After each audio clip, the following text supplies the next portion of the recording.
Coba kita mulai dengan satu pertanyaan sederhana dulu deh.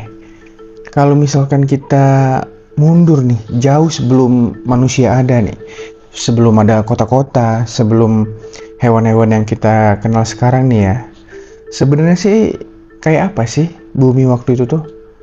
Karena seringkali kalau misalkan kita ngomongin dunia purba nih ya, yang kebayangkan cuma dinosaurus, padahal latar utama kehidupan saat itu tuh kan justru apa ya, menarik hutan nih, gitu karena kan. Kalau misalkan kita mundur jutaan tahun yang lalu nih, bahkan nih ratusan juta tahun ke belakang nih, gimana bumi itu coba tuh sebenarnya adalah planet yang terasa asing lah buat manusia modern kayak kita ya. Bukan cuma karena belum ada manusia, tapi karena ini loh apa, atmosfernya itu loh beda loh, iklimnya beda, bahkan cara hidup makhluknya juga beda. Dan di tengah semua perbedaan itu, hutan itu tuh sudah lebih dulu jadi panggung utama kehidupan. Waktu itu kan hutan bukan cuma sekedar kumpulan pohon ya. Hutan itu adalah ekosistem raksasa yang pelan-pelan membentuk wajah bumi. Bahkan bisa dibilang tanpa hutan purba ya, daratan mungkin nggak akan pernah jadi tempat hidup yang stabil kayak sekarang ya. Berarti sebelum hewan raksasa atau sebelum hewan besar muncul, sebelum dinosaurus dan segala macamnya itu muncul, berarti hutan itu tuh udah ada terlebih dahulu ya. Jauh, ya nggak sih? Jauh banget, jauh lebih dulu lah. Kita kan bicara ratusan juta tahun sebelum manusia ya, ketika daratan bumi itu awalnya masih tandus.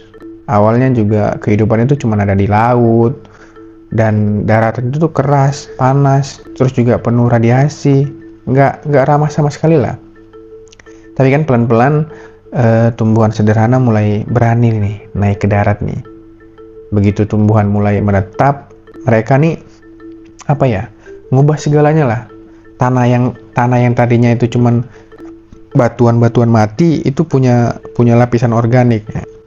Terus juga udara ini mulai berubah karena tumbuhan kan menyerap karbon dioksida dan menghasilkan oksigen ya. Ini prosesnya tuh pelan banget, tapi menarik sih. Dampaknya itu luar biasa banget loh.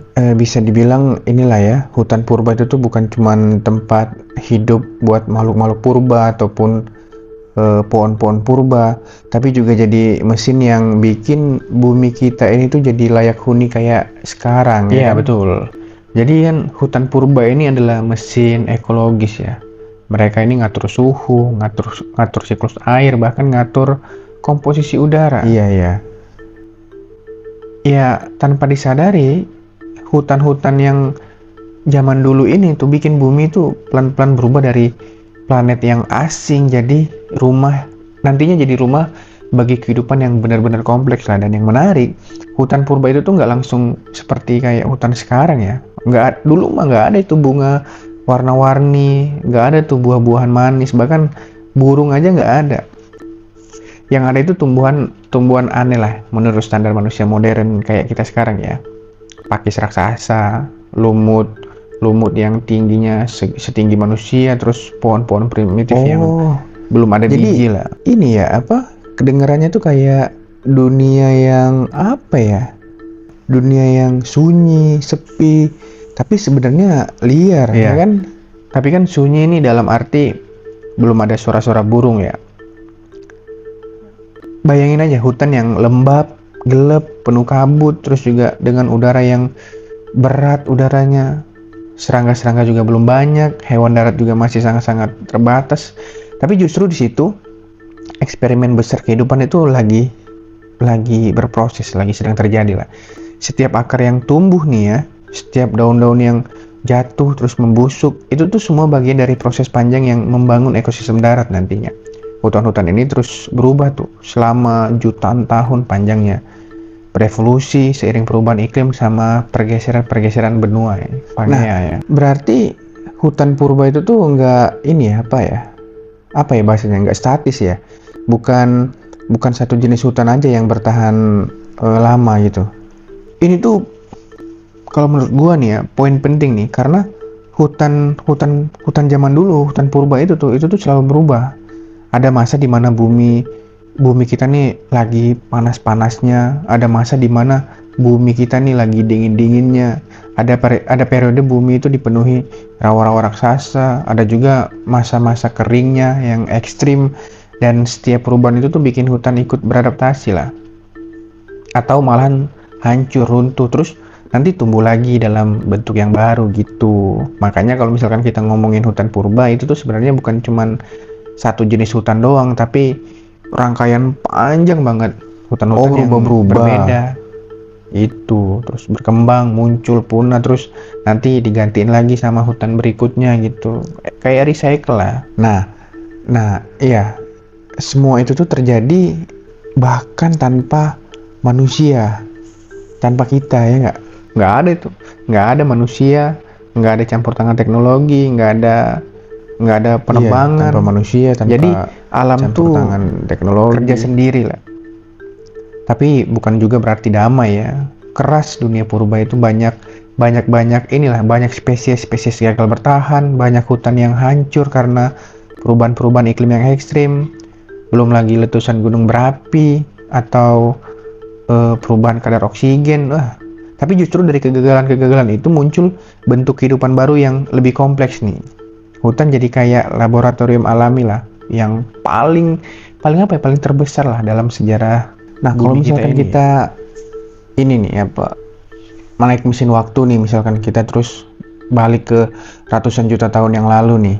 Kalau misalkan kita berdiri di sana nih sebagai manusia modern, kira-kira apa hal yang paling mengejutkan buat kita nih sebagai manusia? Yang paling mengejutkan mungkin adalah ini, perasaan bahwa kalau misalkan kita itu benar-benar pendatang baru lah, kayak time traveler lah.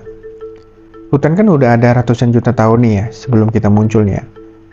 Mereka tuh menyaksikan naik turunnya spesies, belum lagi kepunahan massal, terus juga belum lagi perubahan planet kita ini dalam skala besar. Nah, ironisnya hutan-hutan itulah yang akhirnya nanti ngebuka jalan bagi munculnya manusia tuh.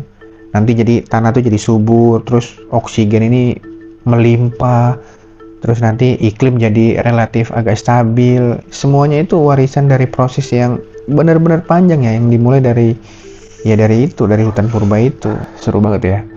Menarik sih, ini menarik. Nah, nanti kita selanjutnya bakalan benar-benar masuk ke dalam hutan yang yaitu hutan-hutan purba ini ya, dari yang paling awal sampai nantinya bakalan jadi rumah bagi para dinosaurus. Next ini seru nih. Nanti kita bakal bahas bagaimana hutan pertama di daratan itu benar-benar terbentuk nih. Terus nanti siapa penghuninya, kenapa momen itu jadi titik balik besar dalam sejarah kehidupan di bumi lah gitu.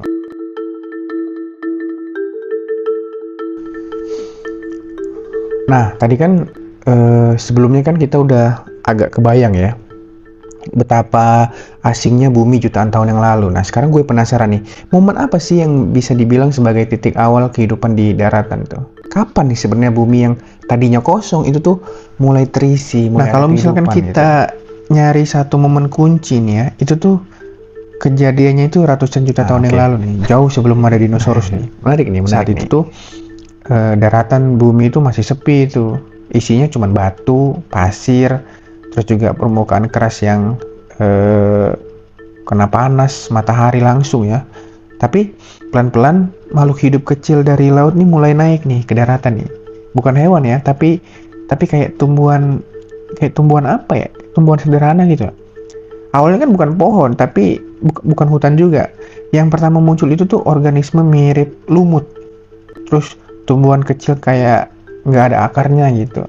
Nah, mereka ini nempel di permukaan tanah yang masih tipis tuh. Hidupnya di area-area lembab di dekat air lah. Tapi walaupun kelihatannya kayak sepele ya itu doang. Nah, kehadiran mereka itu tuh revolusioner loh. Karena mereka itu mulai ngubah kondisi tanah ya. Ya. Oh iya, mereka mulai bikin tanah tuh kayak jadi hidup nih. Ya, terus nanti ada akar-akar yang memecah batuan-batuan di daratan-daratan tandus itu. Terus nanti ada daun-daun yang mati terus membusuk. Nah, dari situ tuh terbentuk lapisan-lapisan tanah organik nih untuk pertama kalinya di bumi. Lama banget proses ini tuh, jutaan tahun, tapi nanti hasilnya itu bikin daratan yang tadinya mati nih ya, pelan-pelan jadi layak untuk ditinggali lah. Nah, begitu tanah terbentuk, tumbuhan lain kan mulai ikut muncul tuh. Ukurannya juga makin gede, batangnya makin gede, makin kokoh, terus akhirnya muncul tuh tumbuhan-tumbuhan tinggi yang bisa berdiri tegak lah. Pelan-pelan nanti jadi layak lah hutan pertama ini jelas beda jauh dong sama hutan kayak sekarang nih. Kayak ya di zaman sekarang ini beda-beda. Nggak ada tuh pohon-pohon yang berbuah tuh, nggak ada tuh bunga, pasti, bahkan nggak ada rumput, malahan pasti beda banget lah. Hutan awal ini kan isinya pakis raksasa, tumbuhan yang punya batangnya tuh lunak, terus pohon-pohon primitif yang berkembang biak lewat spora, bukan biji ya. Bayangin aja hutan yang dulunya selalu lembab, tanahnya tuh basah, udaranya tebel, terus juga matahari susah menembus karena rapet daunnya, tapi di bawah gelapnya hutan itu tuh penuh dengan kehidupan kecil yang masih bereksperimen dengan bentuk-bentuk tubuh yang baru lah. Nah, eksperimen kehidupan itu tuh maksudnya kayak gimana coba? Karena kan daratan itu wilayah baru ya. Kehidupan di laut nih udah berkembang lama banget nih, tapi kalau misalkan di darat semuanya itu masih trial and error lah, masih coba-coba lah. Tumbuhan belajar cara bertahan dari panas, kekeringan, terus dari gravitasi. Mereka harus punya batang yang kuat, sistem penyalur air, dan cara berkembang biak yang efektif lah tanpa air laut nih. Dan yang menariknya, perubahan yang dibawa hutan ini nggak cuma soal tanah, mereka juga mengubah udara nih. Terus produksi oksigen meningkat tuh secara drastis nih. Ini yang bikin kadar oksigen di atmosfer naik tuh, dan efeknya itu luar biasa banget ya buat termasuk buat hewan gitu. Termasuk buat hewan. Begitu oksigen meningkat dan hutannya jadi, hewan-hewan ini mulai berani nih naik ke darat nih. Awalnya masih sangat terbatas tuh. Kebanyakan amfibi yang hidupnya setengah di air, setengah di darat nih. Mereka masih butuh lingkungan lembab, terus hutan dan hutan purba nyediain itu.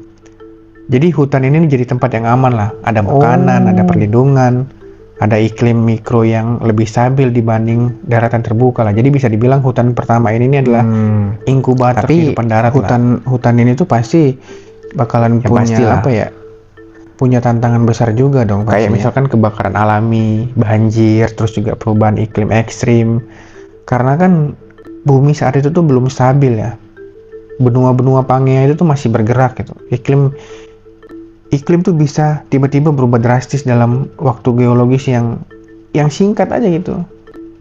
Banyak juga hutan yang gagal bertahan dan akhirnya ya harus lenyap gitu. Tapi kan dari setiap kehancuran muncul tuh bentuk-bentuk hutan baru yang lebih kompleks tuh. Evolusi tuh bakalan jalan terus tuh. Setiap generasi tumbuhan tuh belajar dari kondisi sebelumnya ya, walaupun tanpa jadi kayak ini ya, jadi kayak tanpa kesadaran ya tentunya buat ya. Semua hutan-hutan setelahnya ya, generasi-generasi selanjutnya lah ya. Iya, tanpa fase hutan di awal-awal kayak gini nih, kita tuh nggak akan pernah punya hutan zaman dinosaurus lah, apalagi hutan modern. Semua kan berawal dari tumbuhan kecil yang berani keluar nih dari laut dan mengambil resiko hidup di daratan. Dan dari situ bumi tuh berubah tuh selamanya tuh. Daratan yang tadinya kosong sekarang tuh penuh struktur kehidupan tuh. Terus juga rantai makanan mulai terbentuk, interaksi antar spesies juga mulai kompleks, dan dunia zaman dulu tuh jadi lebih ramai lah. Menarik. Nah, berikutnya nanti kita bakalan masuk nih ke fase dimana hutan ini tuh benar-benar jadi apa ya? Jadi raksasa lah itu ya. Jadi hutan purba yang benar-benar gede banget, yang dimana pohonnya juga gede-gede banget lah ya. Iya. Seru nih nanti di selanjutnya nih. Kita bakal masuk ke salah satu periode paling ekstrim dalam sejarah bumi. Pas ini hutan rawa raksasa itu menutupi seluruh planet bumi kita ini. Terus oksigen melonjak tinggi. Terus nah ini nih, makhluk itu tuh berukuran nggak masuk akal nih. Muncul semua tuh mereka tuh.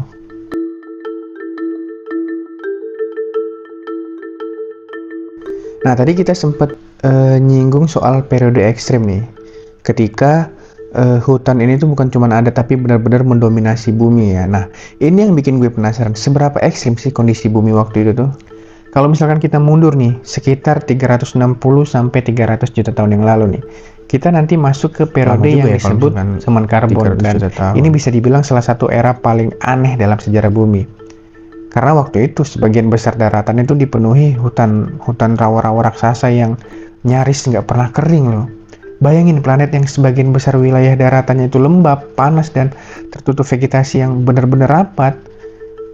Bukan hutan kering kayak sekarang gitu, tapi hutan rawa yang tanahnya tuh ada lumpurnya, terus airnya tuh menggenang di mana-mana, terus pohon-pohonnya tuh. Nah, ini yang menarik tinggi banget. Hutan inilah nih yang bakalan akhirnya tuh nanti jadi batu bara ya. Nama karbon sendiri datang dari sini ya.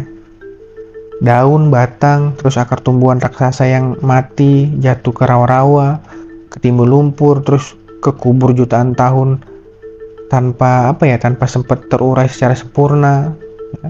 Tekanan sama panas bumi itu ngubahnya jadi lapisan batu bara yang sekarang kita pakai.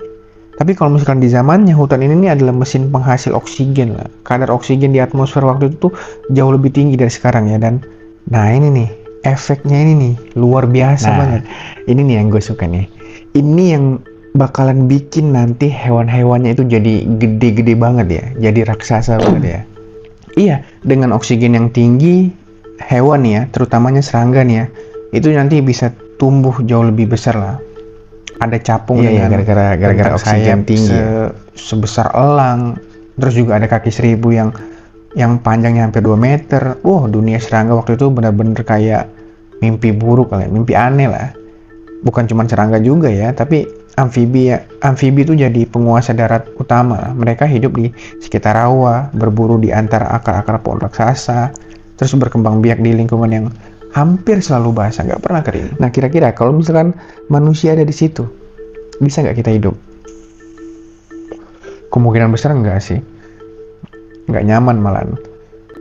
Udaranya kan lembab, terus oksigennya tinggi, lingkungannya tuh penuh hewan-hewan asing. Wah, belum lagi resiko tenggelam di rawa atau kejebak lumpur. Wah, aneh lah pokoknya lu.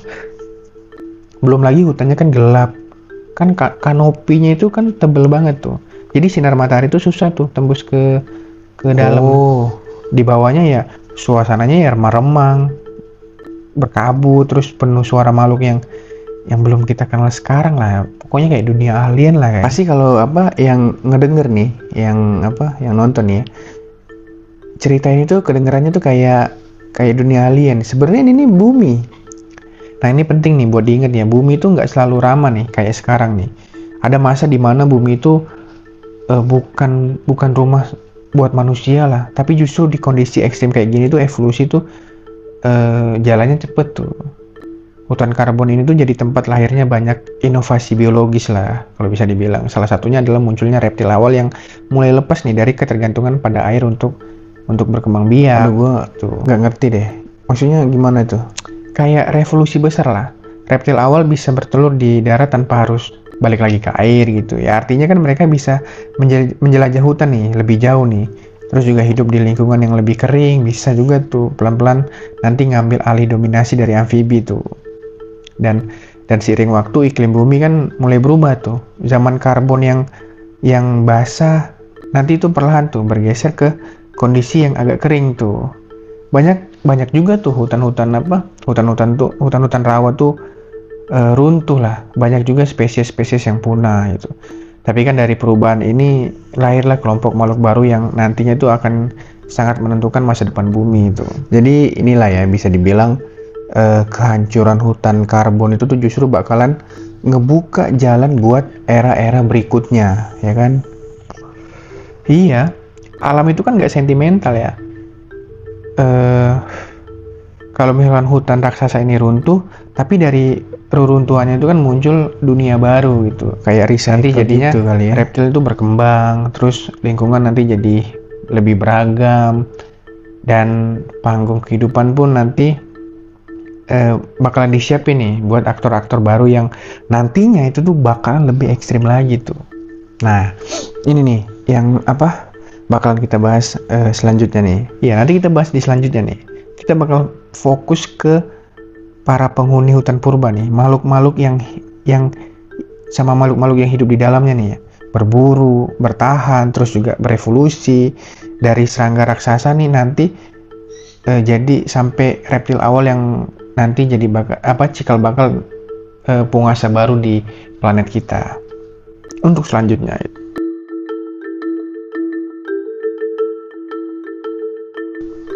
Nah, tadi kan kalau misalkan kita udah ngebayangin hutannya itu gede, lembab, terus gelap. Sekarang nih, pertanyaannya nih tinggal satu nih. Siapa aja sih yang hidup di dalam hutan purba itu? Karena jelas nih, ini bukan hutan yang sepi dong, pastinya pasti rame makhluk hidup, rame ya banyak yang menghuni. Justru sebaliknya, hutan purba itu tuh penuh kehidupan lah, we. Tapi bentuknya jauh dari yang kita kenal sekarang ya. Di periode ini terutama setelah hutan-hutan besar mulai stabil, hutan jadi rumah bagi makhluk-makhluk yang ukurannya, cara hidupnya, dan penampilannya bisa bikin manusia modern kayak kita kaget. Salah satu kelompok yang paling mencolok ya jelas serangga. Karena kadar oksigennya tinggi kan, jadi sistem pernapasan mereka tuh yang sederhana bisa menopang tubuh yang jauh lebih besar loh. Makanya muncul serangga raksasa yang sekarang cuma bisa kita lihat dari fosil ya. Pernah dengar ini loh, kayak misalkan capung raksasa gitu yang bentang sayapnya itu kayak kayak selebar sayap burung elang. Iya, ya kan? Ada tuh beneran capung raksasa dengan bentang sayap sampai puluhan sentimeter lah. Terus nanti dia terbang tuh di atas rawa-rawa, di atas hutan tuh. Ya buat kita sih mungkin kelihatannya kayak monster ya, tapi kalau misalkan di zamannya ya mereka itu cuma bagian normal dari ekosistem aja. Mereka juga berburu serangga lain, terus jadi predator utama di udara. Bukan cuma capung doang, ada kayak kecoa raksasa, terus ini Arthropleura, kaki seribu yang panjangnya itu hampir 2 meter. Terus banyaklah berbagai macam arthropoda lain yang mendominasi ini hutan-hutan itu ya. Jadi kan hutan itu tuh kayak ada kanopinya itu ya, tebal gitu. Nah di bawah itu tuh banyak yang hidup, banyak yang bergerak, terus banyak penuh interaksi lah pokoknya. Nah kalau misalkan di daratnya sendiri nih, siapa nih yang jadi bosnya nih? Siapa yang ya kalau misalkan di darat, inilah pasti penguasa utamanya lah, amfibi lah ya. Kan mereka tuh gede-gede ya, banyak yang bentuknya itu mirip ini loh, buaya primitif. Hidupnya ya di sekitar air gitu. Hutan-hutan rawa itu kan habitatnya jadi habitat ideal lah buat mereka. Lembab, banyak mangsa, itu juga relatif aman lah ya. Amfibi ini tuh jadi predator puncak tuh di masanya tuh.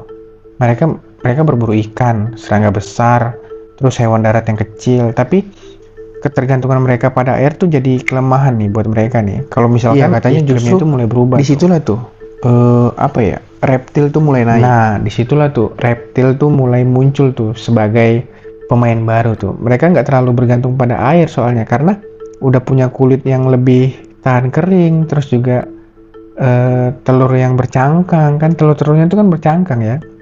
Ini tuh bikin mereka tuh bisa menjelajahi bagian hutan yang lebih jauh dari rawa gitu maksudnya ya. Awalnya sih ukuran itu masih kecil ya, nggak terlalu mencolok lah, tapi justru fleksibilitas inilah yang bikin mereka bertahan saat hutan rawa itu mulai menyusut gitu kan bumi berubah. Berarti ya. Ini masa transisi ya, bukan kayak satu kelompok terus langsung punah gitu, enggak ya. Iya, tapi alam kita ini tuh jarang berubah secara instan tuh, transisinya tuh selama jutaan tahun tuh. Amfibi sama reptil tuh hidup berdampingan tuh, tapi pelan-pelan reptil lebih unggul tuh. Mereka bisa hidup di lingkungan yang lebih kering, terus juga berburu di area-area yang baru, terus juga berkembang biak dengan lebih efisien lah pokoknya. Jadi hutan purba ini tuh jadi arena persaingan evolusi nih. Siapa yang bisa beradaptasi ya udah dia yang bertahan. Kalau misalkan enggak, perlahan-perlahan ya menghilang tuh dari catatan sejarah, akhirnya punah gitu. Kalau misalkan kita lihat dari jauh nih ya, ini kayak simulasi alam yang bisa dibilang brutal nggak sih? Ya memang, tapi justru dari situ muncul kompleksitas nih. Akhirnya rantai makanan tuh kebentuk, ada predator, ada mangsa, ada pemakan tumbuhan. Hutan kan bukan cuma kumpulan pohon ya, tapi sistem hidup yang saling bergantung lah. Dan yang sering dilupain itu mikroorganisme juga punya peran besar loh. Jamur, bakteri itu kan mengurai sisa makhluk-makhluk yang mati ya. Terus mengembalikan nutrisinya itu ke tanah. Ya kalau misalkan nggak ada mereka ya hutan purba nggak bakalan bertahan lama sih kalau menurut gue ya. Semua ini nih bakalan apa ya? Fondasi lah buat era dinosaurus selanjutnya. Iya. Kalau misalkan nggak ada fase ini, dinosaurus tuh nggak bakalan muncul. Nggak bakalan muncul dinosaurus. Reptil awal inilah nanti jadi nenek moyang jauh dari dinosaurus nih. Buaya bahkan burung modern. Semuanya berawal dari apa ya? Dari adaptasi kecil di hutan purba lah. Nah, oke. Selanjutnya nih kita bakalan masuk ke masa ketika reptil ini nih benar-benar jadi raja lah. Jadi penguasa lah di planet kita ini sekitar ya ratusan juta tahun lah yang lalu lah ya. Selanjutnya nih kita bakal masuk ke hutan zaman dinosaurus nih. Hutan yang udah jauh berbeda lah, dengan struktur yang lebih kompleks, terus juga tumbuhan lebih beragam, dan pastinya makhluk raksasa yang berjalan di antara pepohonan-pepohonan gitu. Wah, seru.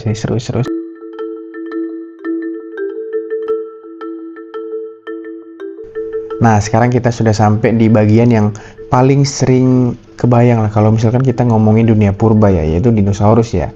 Tapi sebelum kita fokus ke makhluknya nih, gue pengen nanya dulu nih, hutannya sendiri itu waktu itu kayak apa sih? Penting banget nih karena hutan zaman dinosaurus itu beda lagi tuh dari hutan sebelumnya. Kita sekarang masuk ke era Mesozoikum nih, rentang waktu yang panjang banget, sekitar 250 sampai 66 juta tahun yang lalu, dan selama era ini hutan-hutan purba ini mengalami perubahan besar lah. Di awal-awal hutan kan didominasi oleh pakis, tumbuhan berbiji terbuka seperti konifer, terus juga pohon-pohon yang daunnya keras.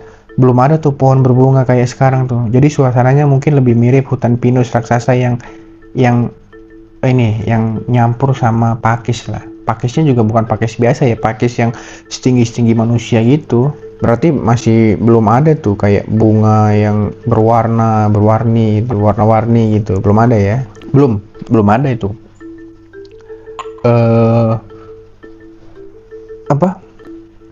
Dunia waktu itu tuh masih relatif hijau ya, monoton ya. Tapi jangan salah, ini tuh bukan hutan yang sepi ya. Justru disinilah nih dinosaurus hidup, makan, berkembang biak, bergerak setiap hari. Dinosaurus herbivora yang gede nih, kayak misalkan sauropoda, itu kan hidup berdampingan dengan hutan ya. Mereka makan daun, pucuk pohon, pakis. Pergerakan mereka bahkan ikut membentuk struktur hutan tuh.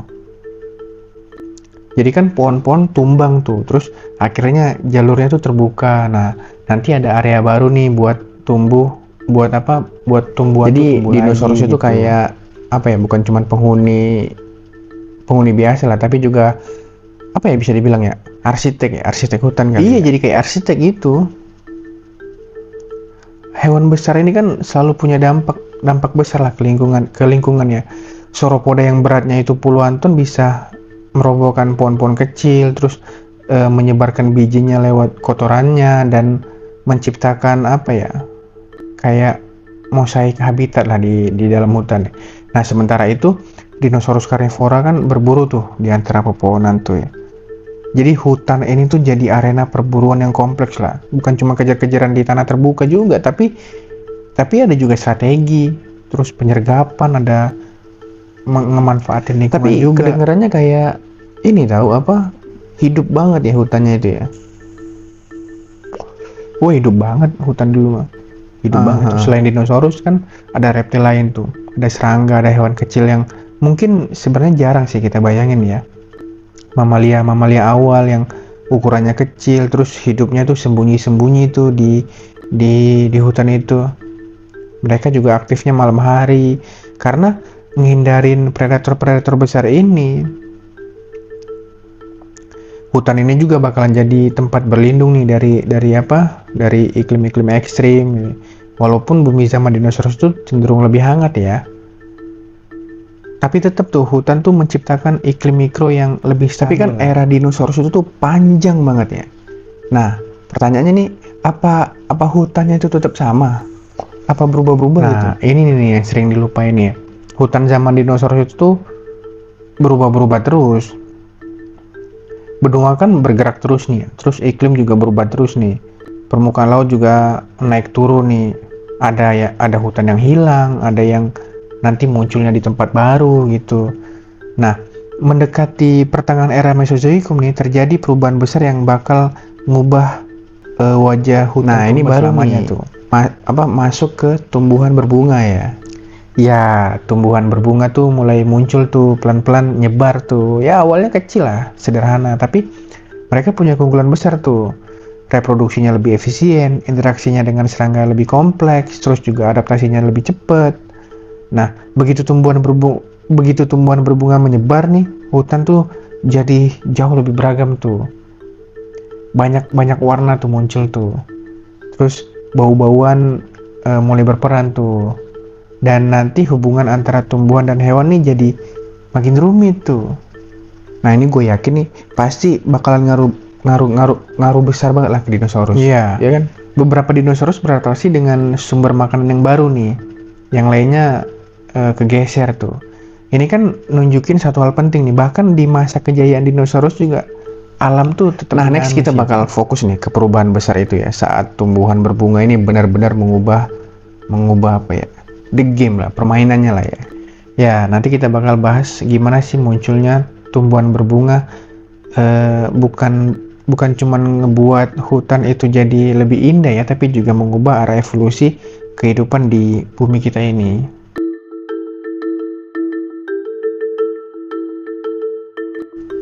Tadi kita sempat nyinggung soal tumbuhan berbunga nih. Kedengarannya kayak sepele lah ya. Ya apa bunga gitu. Tapi kok dari tadi lo bilang ini tuh perubahan besar kan gitu. Ini bukan cuma soal estetika ya. Munculnya tumbuhan berbunga itu adalah salah satu revolusi terbesar dalam sejarah kehidupan di darat nih. Sebelum ini, hutan itu didominasi oleh tumbuhan berbiji yang terbuka kayak konifer, kayak pakis. Ya. Nah, reproduksi mereka itu relatif lambat lah. Dan tergantung banyak faktor lingkungan juga. Nah, begitu tumbuhan berbunga muncul nih, cara alam bekerja nih berubah nih. Mereka punya sistem reproduksi yang jauh lebih efisien tuh. Lebih cepat beradaptasinya, terus lebih fleksibel ngehadapin perubahan-perubahan lingkungan tuh. Nah, perubahannya tuh kerasa langsung nggak di hutannya? Kerasa banget itu. Hutan yang tadinya cenderung monoton, cuman warna hijau doang, mulai jadi jauh lebih kompleks tuh. Muncul warna, aroma, terus juga struktur baru. Daun-daun juga bervariasi. Terus bunga-bunga juga menarik serangga nih. Terus buah-buahan jadi sumber makanan baru tuh. Nah, yang paling penting juga muncul hubungan saling ketergantungan antara tumbuhan sama hewan nih. Serangga membantu penyerbukan, terus tumbuhan menyediakan makanan nih. Ini nih simbiosis yang bikin ekosistem jadi makin stabil tuh dan juga makin apa ya? Nah, ini juga yang bakalan bikin serangga tuh berkembang sangat-sangat pesat lah ya. Ya, betul. Jadi ledakan keanekaragaman serangga nih sebagian besar dipicu oleh tumbuhan berbunga nih.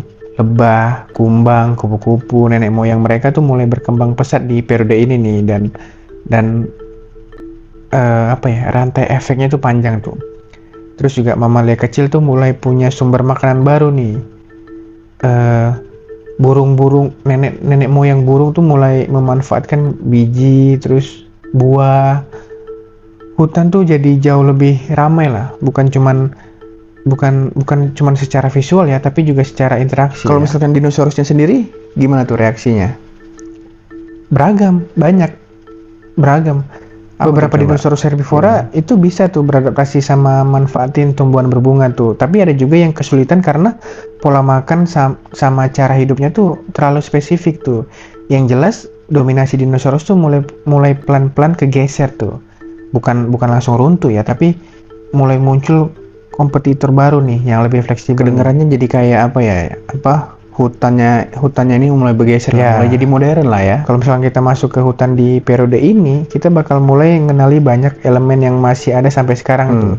Struktur lapisan hutan, interaksi tumbuhan hewan, dan dinamika ekosistemnya tuh mulai familiar gitu. Tapi jangan salah juga ya, masih keras tuh dunia pada saat itu tuh. Masih tuh perubahan-perubahan iklim tuh. Terus belum lagi gunung berapi. Belum lagi benua-benua masih dan bergerak lah itu. Semua perubahan ini kan bikin ekosistem tuh jadi lebih tahan banting lah ya. Iya, keanekaragaman kan adalah kunci ketahanan ya. Hutan dengan banyak jenis tumbuhan sama hewan itu lebih mampu bertahan dari gangguan tuh. Ya tapi tetap aja sih, alam kan tetap punya batas ya. Dan mendekati akhir era dinosaurus tuh bumi bakalan bersiap nih menghadapi salah satu peristiwa paling dramatis nih. Oh iya, ya ini pasti udah banyak yang tahu lah. Tapi kan dampaknya ke hutan itu sering lupa lah dibahas ya. Orang lain malah fokus ke hal-hal yang lainnya. Ya pasti iya sih, udah tahu lah orang-orang nih. Nanti selanjutnya kita bakal bahas itu tuh. Bukan cuma soal kepunahan ya, tapi soal gimana hutan tuh berkali-kali runtuh loh. Berkali-kali hancur, tapi nanti tetap bangkit lagi. Nah, kalau misalkan dari tadi kan kita ngelihat hutan itu tuh kayak selalu tumbuh dan terus berkembang ya, tapi pasti ada momen nih ketika semuanya itu runtuh. Nah, seberapa sering sih itu tuh terjadi di dunia purba? Itu lebih sering sih, lebih sering dari yang kita kira sih. Dalam skala geologi, hutan itu berkali-kali runtuh lah. Ada periode di mana hutan musnah hampir tuh sepenuhnya di banyak wilayah bumi. Ya penyebabnya macam-macam ya. Perubahan iklim ekstrim, letusan gunung api besar-besaran. Dulu gunung berapi serem banget sih. Turunnya kadar oksigen sampai asteroid. Nah, setiap kali itu terjadi ya ekosistem hutan harus mulai dari nol lagi gitu. Ya, tapi inilah yang paling terkenal udah pasti kepunahan dinosaurus ya. Ya, itu tuh paling terkenal tuh. Sekitar 66 juta tahun yang lalu ya itu tuh. Jadi ada tumbukan asteroid besar tuh memicu kebakaran global lah. Banyak hutan tuh terbakar dalam waktu yang singkat loh. Belum lagi debu, asap itu tuh nutupin atmosfer tuh. Jadi cahaya matahari itu berkurangnya drastis banget deh. Akhirnya kan ujung-ujungnya kalau misalkan gak ada cahaya matahari kan fotosintesis stop tuh. Ya akibatnya mati semua tuh tumbuhan. Akhirnya herbivora kehabisan makanan, terus juga rantai kepunahan terjadi. Ya, itu bukan cuma akhir era dinosaurus ya, tapi juga akhir dari banyak jenis hutan purba gitu. Kedengarannya kayak ini ya, kayak kiamat tapi versi alam ya, lah bisa dibilang begitu sih. Tapi kan yang menarik ini tuh bukan pertama kalinya tuh bumi mengalami kiamat ekologis ya. Ada beberapa kepunahan masal kan sebelum itu, dan setiap kali ya pasti hutan kena dampaknya terus ya. Nah, terus dari situlah kan hutan mulai bangkit lagi ya kan. Pelan-pelan. Iya. Ya. Tapi kan pelan-pelan ya.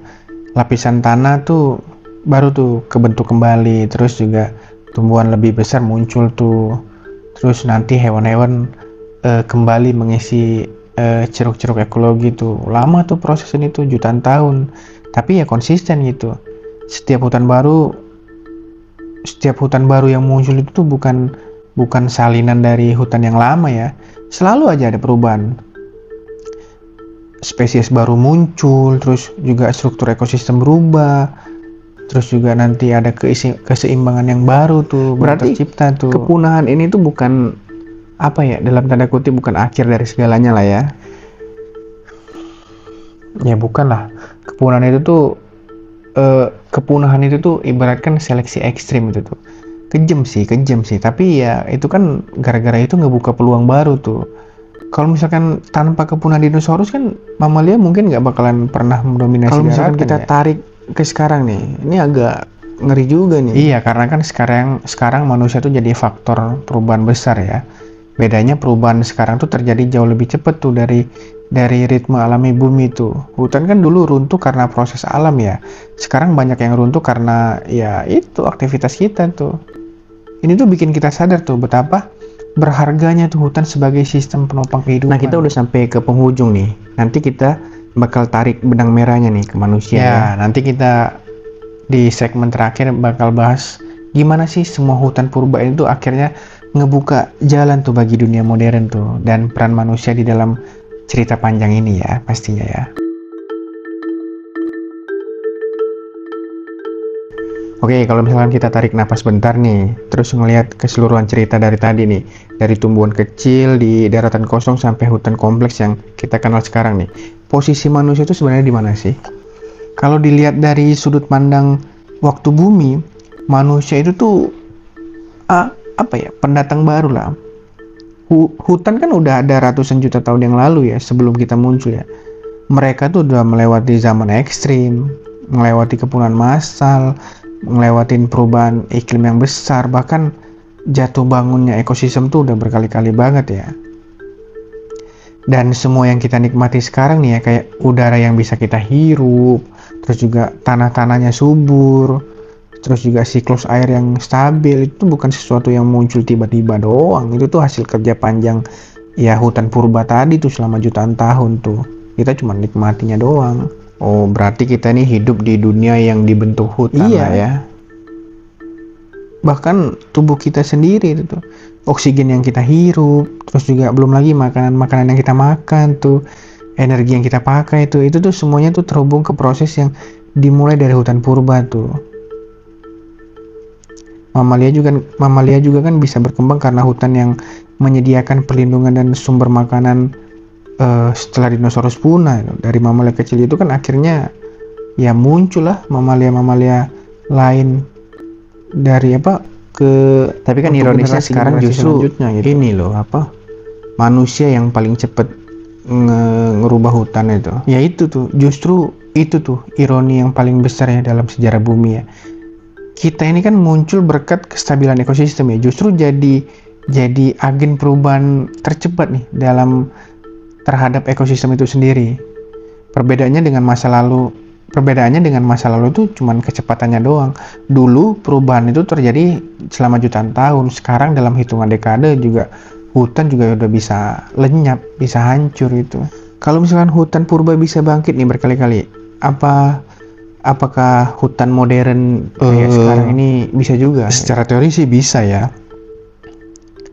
Alam kita ini kan punya kemampuan regenerasi yang luar biasa banget ya. Tapi dengan satu catatan penting ya waktu tuh. Alam tuh butuh waktu panjang tuh untuk pulih, dan manusia hidup di skala waktu yang jauh lebih pendek. Pertanyaannya bukan apakah hutan itu bisa pulih, tapi apakah kita itu mau ngasih waktu dan ruang tuh buat itu tuh. Jadi cerita hutan purba ini bukan cuman soal masa lalu lah ya. Bukan, ini kayak cermin lah ya. Kita ngeliat gimana kehidupan bertahan lewat adaptasi, keseimbangan, dan keanekaragaman nih. Hutan purba mengajarkan satu hal penting itu, tidak ada ekosistem yang abadi kalau misalkan keseimbangannya rusak. Nih, buat yang nonton nih, kira-kira pesan apa sih yang paling penting yang harus teman-teman tangkap nih? Bahwa bumi kita ini tuh tua, kompleks, terus juga saling terhubung. Hutan itu tuh bukan cuman latar belakang doang itu tuh kayak fondasi kehidupan lah itu. Dan manusia kita ini adalah bagian kecil dari cerita panjang itu tuh, bukan pusatnya. Kalau kita paham itu, mungkin kita akan lebih hati-hati lagi ya dalam memperlakukan alam ya. Iya, dan mungkin juga harus lebih rendah hati lah ya. Iyalah, karena hutan kan udah ada jauh sebelum kita ya, dan kalau kita nggak belajar dari sejarahnya ya tetap aja sih hutan bakalan tetap ada ya, dengan atau tanpa manusia. Oke, itu penutup yang cukup dalam banget ya. Terima kasih sudah ngajak kita jalan-jalan ke dunia yang gak pernah kita lihat, tapi sebenarnya membentuk hidup kita hari ini ya. Oke teman-teman, sampai jumpa lagi di Gimana Ceritanya di episode selanjutnya. Jangan lupa subscribe, follow juga sosial media gue lainnya, terus komen-komennya di bawah. Next enaknya kita bahas apa lagi, dan sampai jumpa di video selanjutnya. Dadah.